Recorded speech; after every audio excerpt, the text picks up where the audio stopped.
ఒంటరితనం అనేది ఒక వ్యక్తిని చాలా రకాలుగా ఇబ్బంది పెడుతుంది. ఈ పరిస్థితి చాలా కాలం పాటు కొనసాగితే ఆ వ్యక్తి డిప్రెషన్కు గురవుతారు. కొంతమంది తమతో ఇతర వ్యక్తులు ఉన్నప్పటికీ ఒంటరిగానే ఫీల్ అవుతారు. వారి మానసిక పరిస్థితులు వేరే వ్యక్తులతో కలవలేకపోవటం వల్ల ఈ సమస్య వస్తుంది. ఈ ప్రాబ్లంను ఎలా అధిగమించాలో నిపుణులు ఏం చెప్తున్నారో ఇప్పుడు చూద్దాం. ఒంటరితనాన్ని ఎదుర్కోవడానికి అనేక మార్గాలున్నాయని మానసిక ఆరోగ్య నిపుణులు చెప్తున్నారు. వ్యక్తులను బట్టి వారి మనస్తత్వాలు, అభిప్రాయాలు, ఆలోచనలు వేరువేరుగా ఉన్నట్లే ఒంటరితనం నుండి బయటపడేలా చాలా చిట్కాలు వ్యక్తులను బట్టి పనిచేస్తుంటాయని అంటున్నారు. మీరు ఒంటరిగా ఫీల్ అవుతుంటే దాన్ని దూరం చేసుకోవడానికి మొదట మీరు చేయాల్సిన పని మీకు సంతోషాన్ని కలిగించే పనులపై దృష్టి పెట్టాలి. ఇందులో డాన్స్, వంట, ప్రయాణం లేదా వ్యాయామం వంటి అంశాలుండొచ్చు. దీనివల్ల మీరు ఇతరులతో కలిసే అవకాశం దొరుకుతుంది.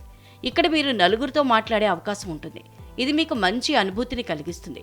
మీరు ఒంటరిగా ఉండరు. ఒంటరితనాన్ని తొలగించుకోవటంలో స్వీయ సంరక్షణ చాలా సహాయకారిగా ఉంటుంది. దీనికోసం మిమ్మల్ని మీరు ఖుషీగా ఉంచుకోవాలి.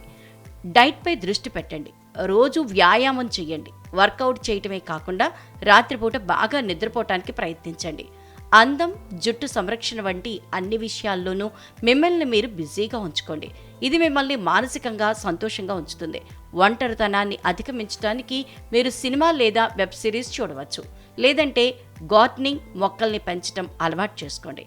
అందమైన పూల మొక్కలు, పండ్లు, కూరగాయల్ని మీ గార్డెన్లోనే చూస్తుంటే ఆ ఆనందం మిమ్మల్ని మరింత సంతోషంగా, ఉత్సాహంగా ఉండేలా చేస్తుంది. ఇది ఒంటరి ఫీలింగ్ను మీ దరికి చేరనివ్వదు.